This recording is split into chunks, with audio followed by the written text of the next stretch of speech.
Hello, hello, hello, and welcome back to another episode of the Corona Spotlight 2020. I am Gayle Nicholson, your host to be, and I am very, very happy today to have this amazing guest with me. But before we get to that, first I want to say a couple of words about Memorial Day. So, for all of you military and veterans that are watching today, um, I hope that I never have to say thank you and happy Memorial Day about you. Memorial Day, of course, is for the ones who have signed that check and the government cashed it and lost their lives serving our country. And we honor those people today. Many of us from our backyards with a beer in our hand and a burger on the grill. But that is in no way to lessen the amount of respect and the amount of honor that these wholehearted Americans have had and have given all for us. So thank you to them, and let's just get into it. So my guest today is a wonderful, wonderful lady from down under. She is in New Zealand, I do believe. Yes, New Zealand. And so right now, today for her is actually Tuesday. So did I really do a show on Memorial Day? I don't know. Anyways, let me introduce to you this amazing woman who has taken it upon herself to make sure that no child goes illiterate in life. So, Christine J. Melligan.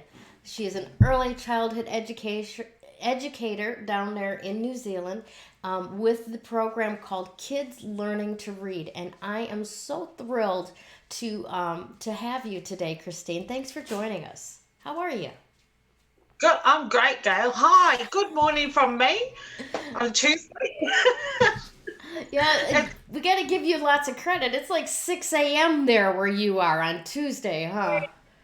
Yeah, Thank you yeah. so much for rising and shining bright and early um, to be with us. How are things going down there? We were just talking before the show started that it's autumn down there and just getting warm or cool enough to start lighting the fires in the fireplace. How's that going?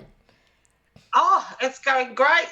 Just like the last month of autumn before our winter really kicks in, and we're starting to light fires as it is. So, yeah, it's getting cold down here. Gotcha, gotcha.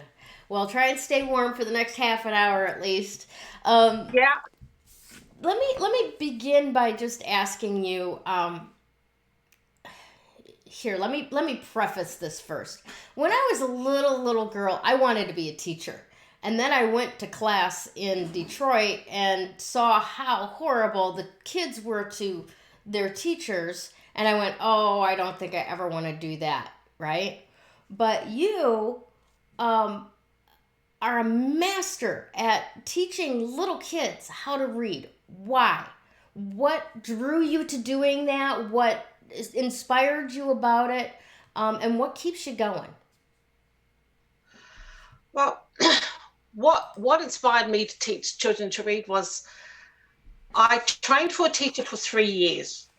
And then when I had my very, very first class, which was in 2007, I thought that I had been trained well enough, and I thought I knew what I was doing when I was teaching my kids to read.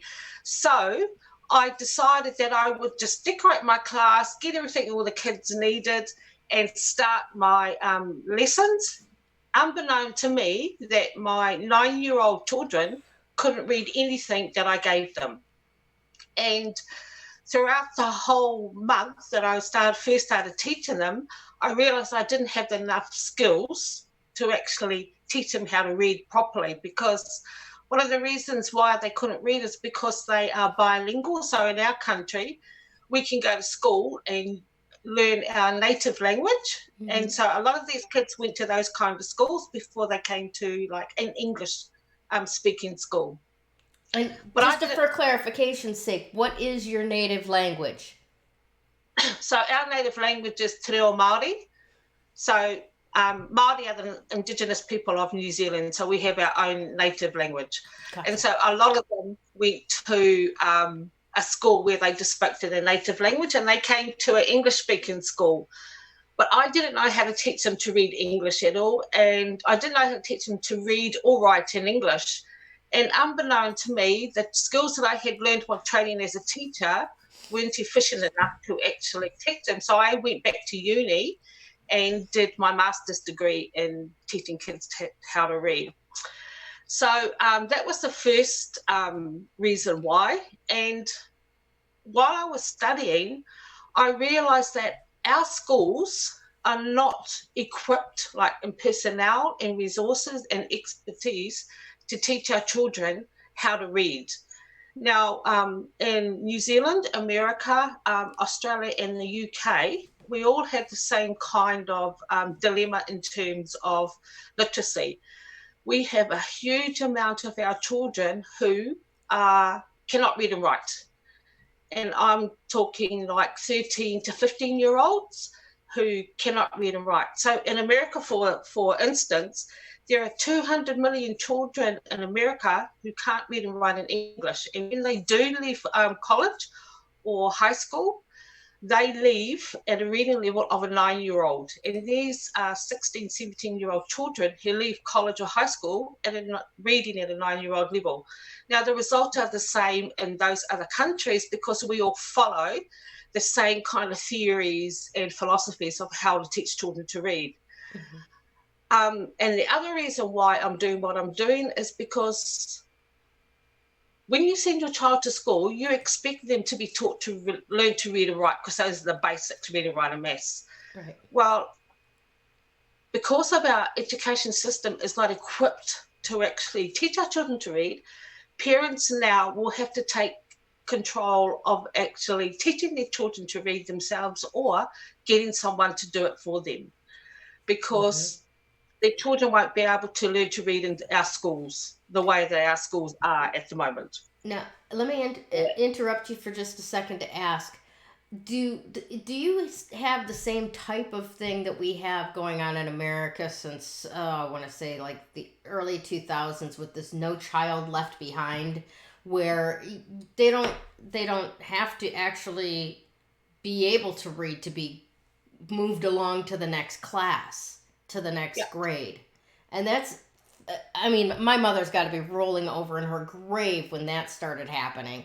But do you have that there as well, where they just keep moving the kids along? Yep.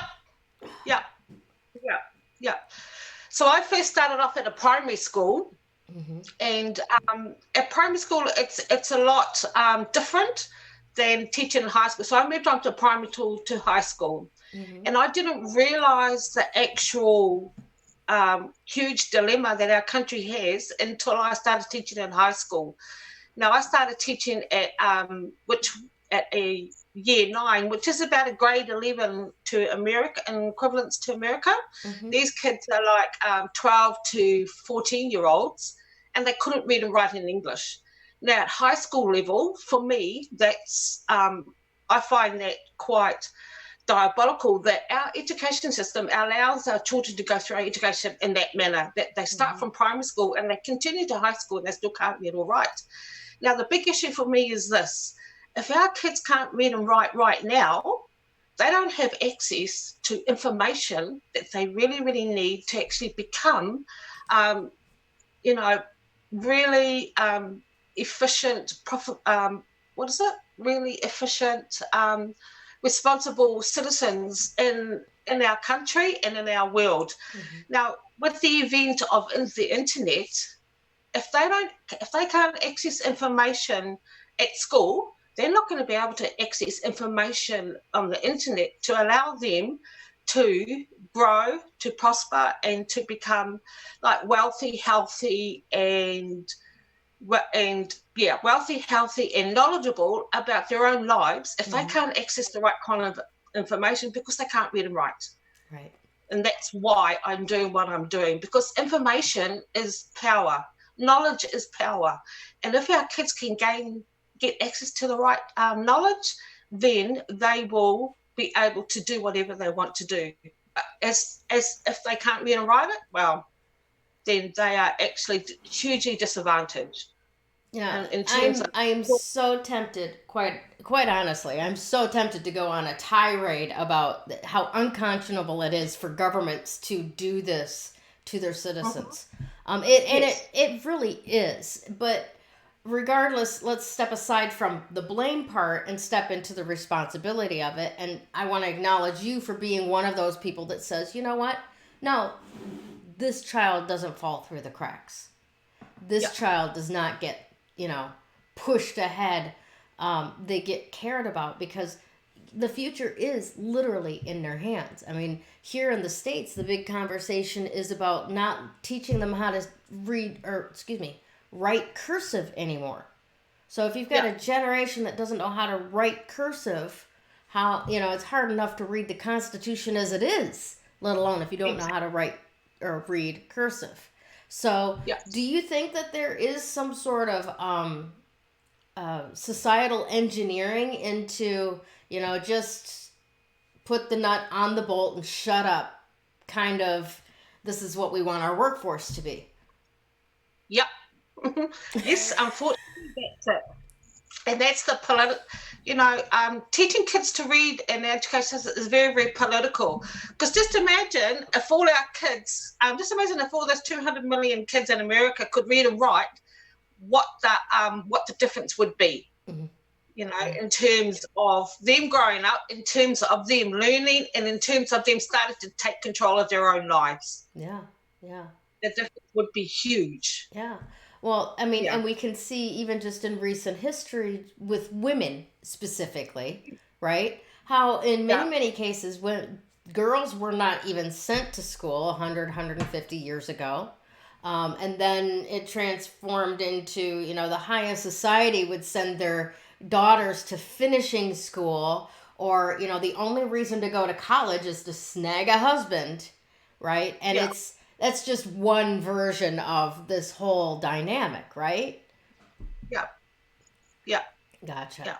Yeah, and we are so much more powerful as a society when we know, you know, how to Yeah. read, write, how to get our point across, how to be understood in whatever Yes. format. Now, Yes. let me ask you a little bit about what makes you different, what makes you unique in how you teach them, and how they're learning with you with this type of program from other tutors or programs that are teaching children to read. How is your program different? I'm different When you because I have a personal touch. So, first of all, I do a lot of one on one teaching. I make sure that I interact with the kids.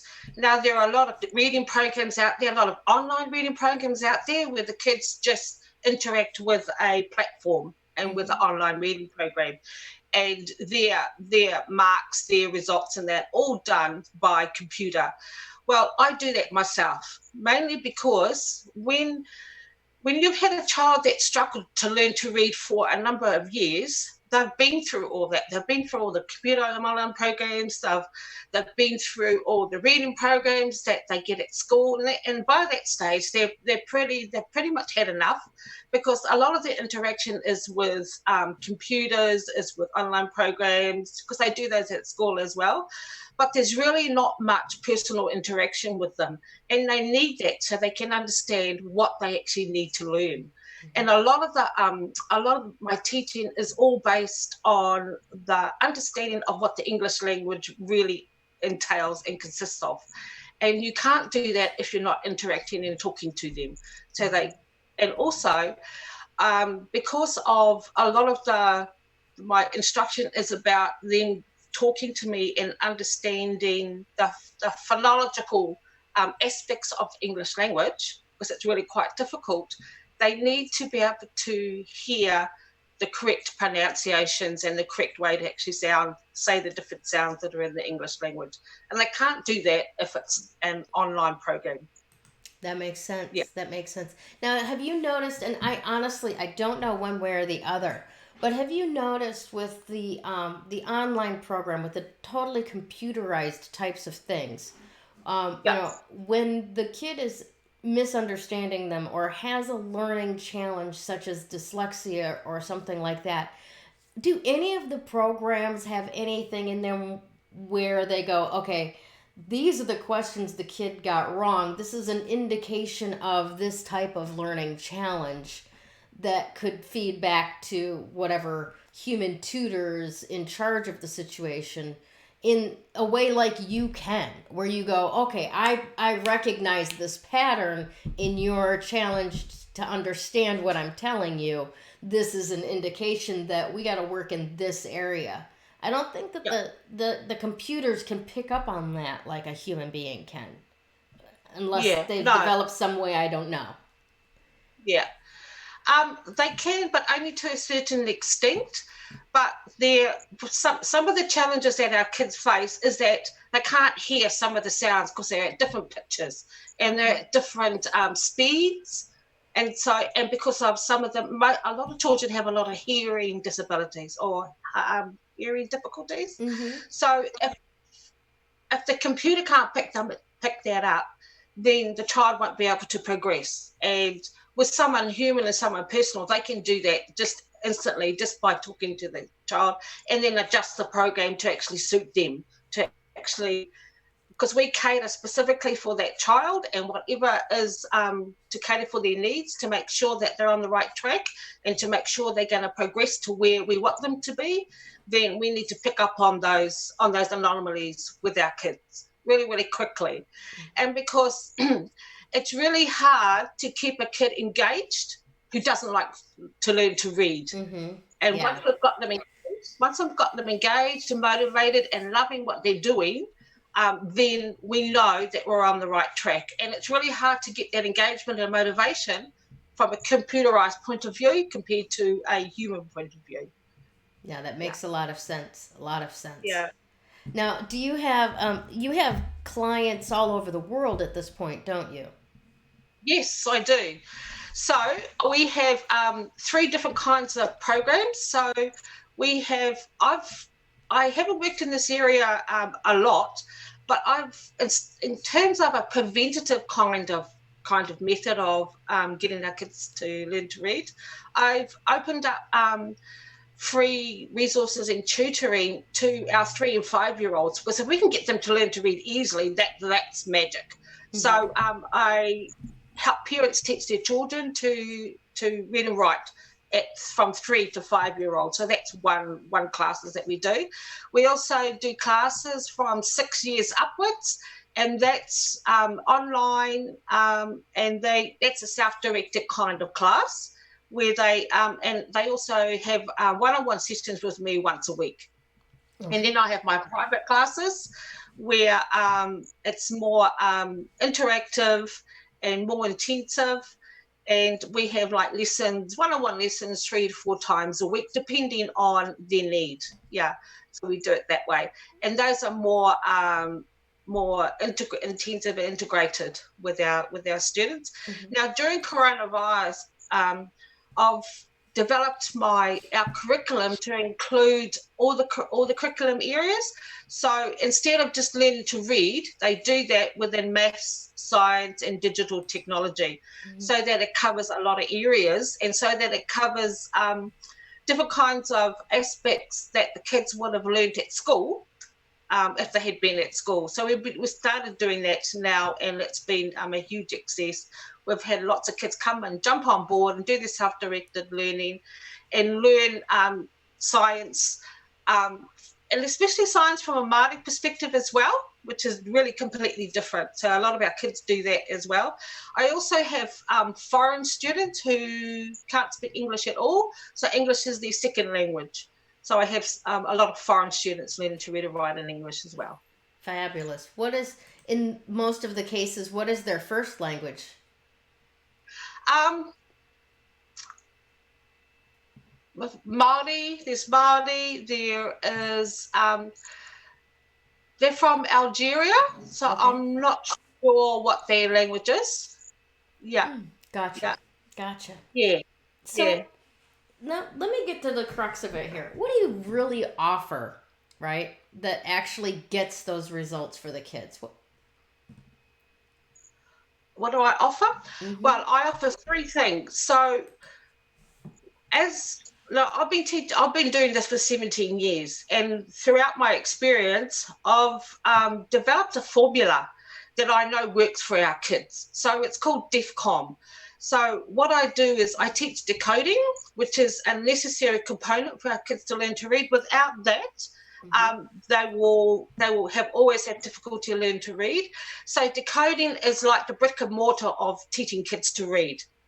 So you know how you have brick and mortar to build a house, and without that, the house will crumble. Well, the same thing with decoding. They need that to actually start the foundations of learning to read. And decoding is really just understanding the different letter patterns and the sounds that they make and the sounds they represent. Because a lot of kids don't know that what we say, they can actually write and read, because that's what written language is. Written language is just a alphabetic representation of what we say. So the first part is decoding. The second part is fluency, which means to read with speed and accuracy, which a lot of kids can't do. Hence why a lot of kids don't like reading aloud, because they do it very, very slowly, and it's staggered. So fluency is about teaching the kids to read smoothly, with speed and accurately. And the last part, which is probably the hardest part for kids to learn, is understanding what they read.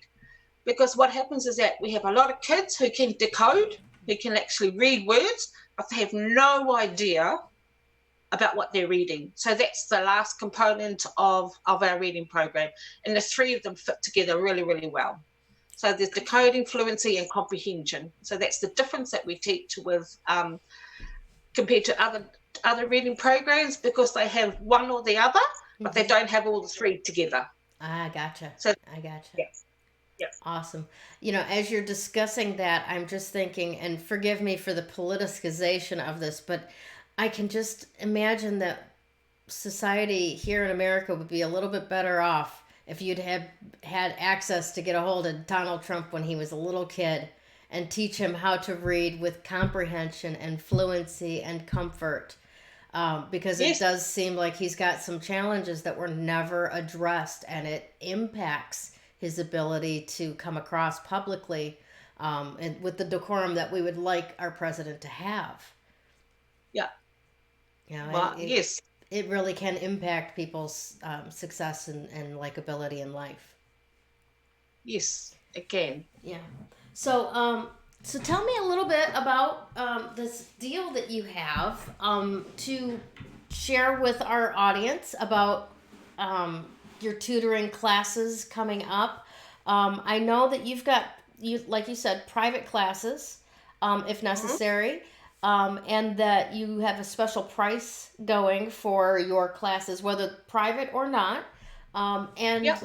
Please, again, tell us how my audience can get their hands on that, access to the free curriculum for 3 to 5 year olds, because that's very exciting for me. My mom taught me, I think probably my siblings as well, to read long before we went to school. Oh, yeah. Yeah. And we were allowed to read whatever it was that we were interested in. Now, that's not saying we were reading slasher movies, books at the age of 5, but my brother, for example, very much liked cars, and he hated to read. But if you put a copy of Popular Mechanics in front of him, man, he'd go, he'd be gone for an hour into that magazine. And myself, I liked Peanut comic strips. So I had these little books that were just Charles Schulz comic strips over and over. So it doesn't really matter what you're reading as long as you are reading, correct? Yeah. Excellent. Yeah. So please tell us about what you have to offer on the COVID-19 deal. Okay, so for our 3-5-year-olds, so we have everything's free for them. I will support the parents to I'll actually show and demonstrate and teach the parents how to teach their children how to read, and the different systems and the different steps that they actually can take. So what's really exciting about that is it's really quite quick. The children, our babies are really quite quick learners, and they learn to read really, really quickly the way that I teach them. because there's a lot of fun and it's just quite kinesthetics, and there's a lot of movement and there's a lot of talking, which kids love doing. Especially our little babies. And the lessons are only about 5-10 minutes max, because there's no way our 3 to 5 year olds can actually, their attention span is very, very short. So it's just quick, short, fun lessons for our babies. For the 6-year-olds up, our lessons are 30 New Zealand dollars for a week for one child, or $60 for 2 children or more per week. And they get all the resources, they get all our modules, everything's online, and everything is through video, and they have lessons with me once a week as a group. Yeah. And then we have our private lessons. That's 600 New Zealand dollars for 12 weeks. And that's an intensive program where I actually teach them how to read for the 12 weeks. And by the end of the 12 weeks, they are actually reading and understanding what they're actually reading by the end of 12 weeks. That's amazing. That's awesome stuff. All right, excellent. Now, how can our audience get a hold of you to get those items? Right, so we have a Facebook group, Kids Learning to Read. I think I've popped over the link to you. We have a Facebook group, we have our website, Kids Learning to Read Learning Hub, and we also have a YouTube channel. Excellent. And all of those links will be in the message when I post this online. So thank you very, very, very much for what you do.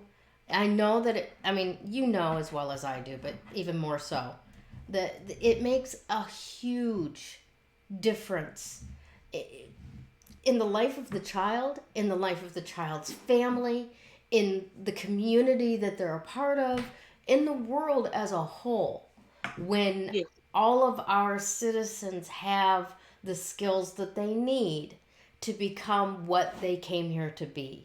So thank you again for being one of those people that is unwilling to let any child fall through the cracks and has stepped up to make sure that your gifts are transferred to the next generation. Thank you. Thank you. Thank you so much. You're very welcome. Now, do you have any final words for our audience before we send them on their way to barbecue today? No, just have a happy day, and I look forward to working with you and your children. Awesome. Thank you. Bye. When you open yourself up to actual energy work, makes that recovery progress so much faster. That recovery is possible. You do not have to live as a victim until your last days. You have unbelievable strength, and I know that because you're still here. Do you want to create something completely unrecognizable with your life? I can show you how.